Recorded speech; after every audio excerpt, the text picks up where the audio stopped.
Hello दोस्तों, नमस्कार। प्रथम सिविल सर्विसेज के यूट्यूब चैनल पर आपका स्वागत है। आज हम मुख्य परीक्षा की श्रृंखला में भारतीय संविधान का फर्स्ट पेपर डिस्कस करने वाले हैं, जो कि मुख्य परीक्षा के न्यू पैटर्न पर आधारित रहेगा। दोस्तों, यदि आप चैनल पर नए हैं तो चैनल को सब्सक्राइब कर लें। वीडियोस हमारे पसंद आ रहे हैं तो वीडियोस को लाइक कर लें and press the bell icon, जिससे हमारे सभी वीडियोस का लेटेस्ट नोटिफिकेशन आपको मिलता रहे। चलिए शुरू करते हैं। सबसे पहले हम 3 मार्कर के 5 क्वेश्चन डिस्कस करेंगे।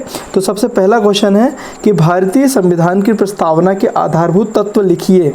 ठीक है, तो इसमें दिया गया है संविधान, इसके तहत संविधान के प्राधिकार के स्रोत क्या है? हम भारत के लोग, तो भारत के लोग ही संविधान के प्राधिकार के स्रोत हैं, जिसके अंतर्गत भारत की प्रकृति किस प्रकार की है? तो वो है संप्रभु, समाजवादी, पंथनिरपेक्ष और लोकतंत्रात्मक गणराज्य की स्थापना। तो ये है यहाँ पे। और फिर उसके अंतर्गत हम उसके उद्देश्य देख लेते हैं कि न्याय के अंतर्गत क्या आता है। तो इसमें सामाजिक, आर्थिक और राजनीतिक न्याय आता है। फिर उसके बाद स्वतंत्रता के अंतर्गत आता है विचार, अभिव्यक्ति, विश्वास एवं धर्म की स्वतंत्रता। ठीक है, समानता के अंतर्गत आता है प्रतिष्ठा एवं अवसर।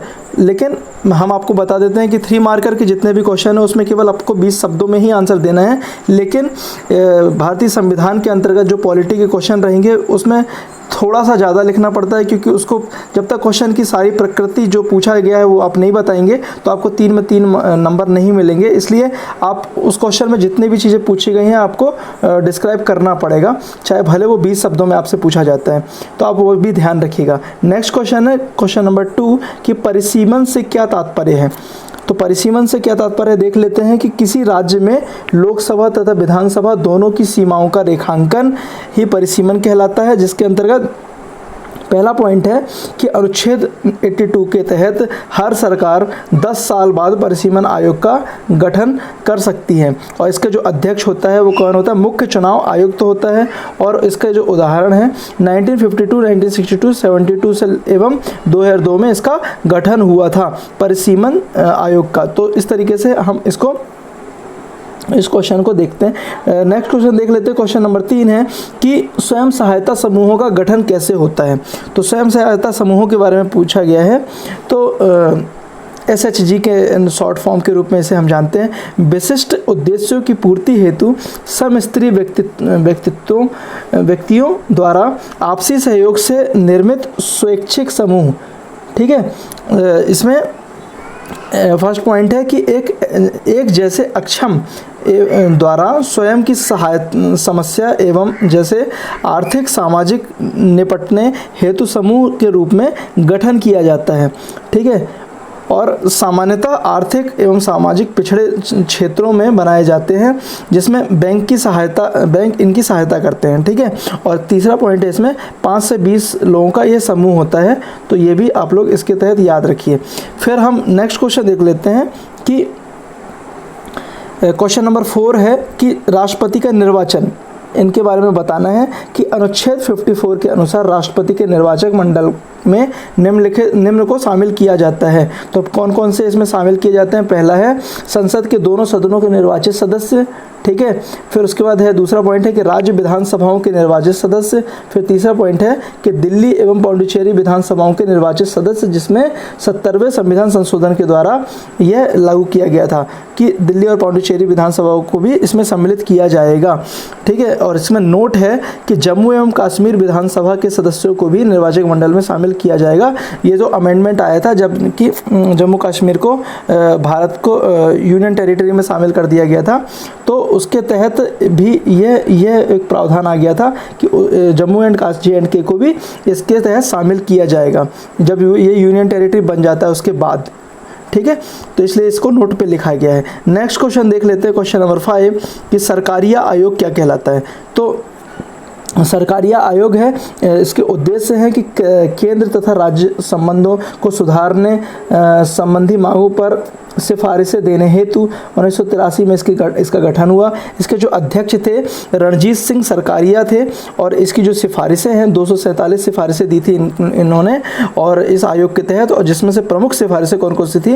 पहली है स्थायी अंतर्राज्यीय परिषदें, जिसमें अनुच्छेद 263 के तहत ये है स्थायी अंतर्राज्यीय परिषदें, और दूसरा है राज्यपाल की पदावधि आदि से संबंधित सिफारिशें, जो कि इसे लागू कब किया गया था? तो ये 1983 में सिफारिशें दी गई थी और इसे लागू किया गया था 1987 में। तो ये कंप्लीट है जो 3 मार्कर में आप इसको लिख सकते हैं। ये एक मॉडल क्वेश्चन के मॉडल आंसर जो हमने दिए हैं, इसमें से आपको जो भी महत्वपूर्ण फैक्ट लगते हैं आप उसका यूज़ कर सकते हैं अपने एग्जाम में, और इसे और भी शॉर्ट रूप से अपने शब्दों में तैयार कर सकते हैं, तो वो भी आप अपने हिसाब से तैयार करिए। नेक्स्ट क्वेश्चन है क्वेश्चन नंबर पहला क्वेश्चन है 5 मार्कर का, जिसके तहत हमें 50 शब्दों की शब्द सीमा दी जाती है एग्ज़ाम में, और अब तो लिमिटेड स्पेस दिया जाएगा, आपको आधा पेज ही लिखना है, तो इसलिए आप अपने शब्दों को बहुत सटीक सब चीज़ों को लिखिए जिसमें आपको अच्छी मार्किंग हो सके। तो इसमें पहला क्वेश्चन है कि 42वें संविधान संशोधन ने अधिकारों पर कर्तव्यों की लगाम लगाई, चर्चा कीजिए। तो 42वां संविधान संशोधन आप लोगों को पता होगा कि इसे भारत का लघु संविधान भी कहा गया है। इसके तहत हम देख लेते हैं कि इस क्वेश्चन में कि नागरिकों के अधिकार और कर्तव्य आपस में संबंधित तथा अतिभाज्य, ठीक है, लेकिन मूल संविधान में अधिकारों को रखा गया किंतु मूल कर्तव्यों को नहीं रखा गया। कालांतर में वर्ष 1976 में रूसी संविधान से प्रभावित होकर सरदार स्वर्ण सिंह समिति की अनुशंसा पर 42वें संविधान संशोधन अधिनियम, इसमें 1976 भी लिख सकते हैं, के तहत संविधान के भाग 4 का, जिसके तहत अनुच्छेद 53 का के द्वारा 10 मौलिक कर्तव्यों को जोड़ा गया। इसके अतिरिक्त जो है 86वां संविधान संशोधन जो कि 2002 में आया था के द्वारा 11 मौलिक कर्तव्य जोड़े गए थे। ठीक है, तो 42वें संविधान संशोधन के तहत मौलिक अधिकारों को जोड़ा गया था, इसके तहत 10 मौलिक कर्तव्यों को जोड़ा गया था। 42वें संविधान संशोधन जिसके तहत 4 का को जोड़ा गया था और उसके द्वारा 10 मौलिक कर्तव्यों को जोड़ा गया था। और जो 86वां संविधान संशोधन था जिसको फाइनली 2002 में ऐड कर दिया गया था इसके तहत, फिर उसके एक कानून के तहत। फिर उसके बाद 1974 में तत्कालीन प्रधानमंत्री इंदिरा गांधी ने मूल कर्तव्यों को लोकतंत्र में मजबूती देने वाला कहा इस संविधान संशोधन को इंदिरा गांधी जी के द्वारा। इसके तहत जो दिए गए थे, पहला है कि मूल कर्तव्य उत्तरदायित्व का बोध कराते हैं, फिर दूसरा है उपद्रवियों के लिए चेतावनी का कार्य करते हैं, नागरिकों के लिए प्रेरणा स्रोत है, चौथा पॉइंट है कि नागरिकों को सजग रखते हैं, और 5वां पॉइंट है कि राष्ट्र निर्माण में सहायक होते हैं, जो कि बहुत इम्पॉर्टेंट है। और इसके तहत हम कह सकते हैं छोटा सा निष्कर्ष कि अतः कहा जा सकता है कि मौलिक कर्तव्य मूल अधिकारों के साथ मिलकर संविधान की मूल भावना को पूर्णता देते हैं। तो इस तरीके से लास्ट में आप छोटा सा एक कंक्लूजन लिख सकते हैं। वैसे 5 नंबर के क्वेश्चन में आप यदि कंक्लूजन नहीं भी लिखते हैं तो भी आपका क्वेश्चन कंप्लीट माना जाता है वहाँ पे और नंबर मिलते हैं, लेकिन आप जितने शॉर्ट में अच्छे शब्दों में आप अपने इस क्वेश्चन को कंप्लीट करेंगे आपकी मार्किंग उतनी अच्छी होगी। इसका नेक्स्ट क्वेश्चन देख लेते हैं कि क्वेश्चन नंबर 2 है कि ओपिनियन पोल एवं एग्जिट पोल का लोकतंत्र में स्थान। तो इसका जो हम देख लेते हैं कि इसके तहत हम दोनों को समझते हैं। पहले ओपिनियन पोल का अर्थ समझ लेते हैं कि चुनाव पूर्व विभिन्न प्रेक्षणों के माध्यम से, जैसे कि हम देखते हैं कि जितने भी न्यूज़ चैनल हैं उनके माध्यमों से भी एक सर्वेक्षण किया जाता है जिसके माध्यम से चुनाव परिणामों का अनुमान लगाया जाता है।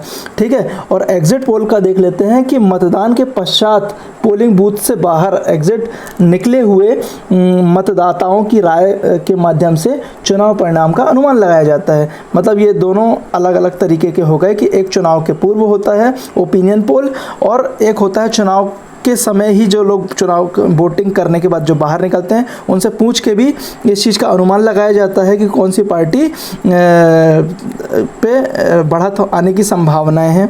फिर इसमें ये दोनों अर्थ हो गए जो कि अक्सर एग्जामों में 3 मार्कर में पूछ ले जाते हैं, अलग अलग भी पूछा जा सकता है उनको।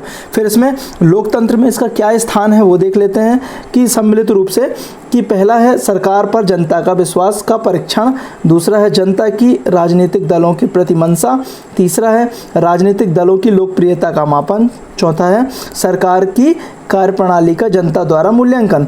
ठीक है, तो इस तरीके से ये क्वेश्चन हमारा यहाँ पे कंप्लीट हो जाता है। नेक्स्ट क्वेश्चन है जो क्वेश्चन की प्रकृति तीसरे टाइप की होती है वो 11 मार्क्स की है, जिसमें हमें 200 शब्दों में अपने क्वेश्चन को कंप्लीट करना है, जिसमें हमारे पास कम से कम 1.5 से 2 पेज का क्वेश्चन का आंसर आपका जाना चाहिए। ठीक है। तो उसके तहत हम एक क्वेश्चन को जो तैयार किए हैं वो मॉडल आंसर के रूप में है, इसमें आप और भी अपने इनपुट भी जोड़ सकते हैं, वो आप ध्यान रखिए। तो यहाँ पे नीति आयोग के मार्गदर्शक सिद्धांतों की चर्चा करें पूछा गया है। तो इसमें नीति आयोग का पहले हम पूर्ण रूप लिख देते हैं कि राष्ट्रीय नव प्रवर्तन संस्थान हिंदी में, है ना। और फिर इसकी जो स्थापना की गई थी 1 जनवरी 2015 को प्रधानमंत्री नरेंद्र मोदी जी इसके अध्यक्ष हैं, और वो भी आप लिख सकते हैं। बाकी इसमें नीति आयोग भारत सरकार को नीति निपुण का शीर्ष थिंक टैंक है जो निर्देशिकिया और नीतिगत दोनों प्रकार से इनपुट प्रदान करता है। नीति का निर्माण और योजनाओं का क्रियान्वयन इस नीति आयोग के द्वारा किया जा रहा है, और यह सरकार के थिंक टैंक के रूप में कार्य कर रहा है। तो वो भी आप अपने शब्दों में लिख सकते हैं। इसके तहत हम देखते हैं कि नीति आयोग के मार्गदर्शक सिद्धांत कौन कौन से हैं।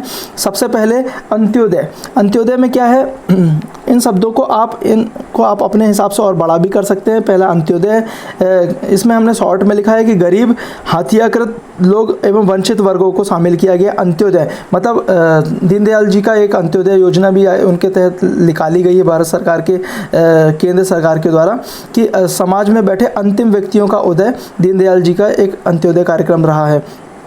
तो ये उन्हीं लोगों के लिए यह नीति आयोग उस पर कार्य कर रहा है। सेकंड है कि ग्राम में क्या है, विकास प्रक्रिया में इसे को जोड़ना है, इसका मूल उद्देश्य है। तीसरा है जनसंख्या लाभांश, तो इसमें विकास प्रक्रिया में सहभागिता। तीसरा इसके अगला पॉइंट है कि जन सहभागिता के अंतर्गत जागृत एवं सहभागी नागरिकों को नुकसान का चालान, है ना, चालान है एक प्रकार से, चालाक नहीं है। फिर चौथा नेक्स्ट पॉइंट देख लेते हैं कि समावेशिता, इसमें लिंग, क्षेत्र, धर्म, जाति अथवा जाति वर्ग का समापन आता है। नेक्स्ट पॉइंट है इसमें धारणीयता, इसमें नियोजन एवं विकास प्रक्रिया आते हैं। और अगला पॉइंट है अभिशासन, जिसमें खुले, पारदर्शी एवं उत्तरदायी, सक्रिय एवं स्वदेश आता है। तो इस तरीके से दोस्तों हमारा यहाँ पे क्वेश्चन कंप्लीट हो जाता है। इसमें आप चाहे तो छोटा सा नीति आयोग के बारे में एक छोटा सा कंक्लूजन भी बना सकते हैं कि ये सरकार के थिंक टैंक के रूप में कार्य करता है, एवं इसके द्वारा की गई आज हम 6 सालों में इसका निष्कर्ष निकाल सकते हैं कि इन्होंने बहुत सारी योजनाओं के तहत सरकार के नीतियों पर नए नीतियों को अच्छी तरीके से क्रियान्वित किया है। इस तरीके से आप अपने शब्दों में बना सकते हैं। तो दोस्तों यहाँ पे हमारा वीडियो कंप्लीट हो जाता है, और यदि आपको वीडियोस पसंद आ रहे हैं तो वीडियोस को लाइक कर लें। इसी तरीके से हम सभी सब्जेक्टों का मॉडल पेपर अपने चैनल के माध्यम से लाते रहेंगे। यदि आपको वीडियोस पसंद आ रहे हैं तो वीडियोस को लाइक कर लें, चैनल पर नए हैं तो चैनल को सब्सक्राइब कर लें, एंड बेल आइकन को भी हिट कर लें, जिससे आपको सभी वीडियोज़ का नोटिफिकेशन मिलता रहे। ठीक है, मिलते हैं नेक्स्ट वीडियो पर। धन्यवाद।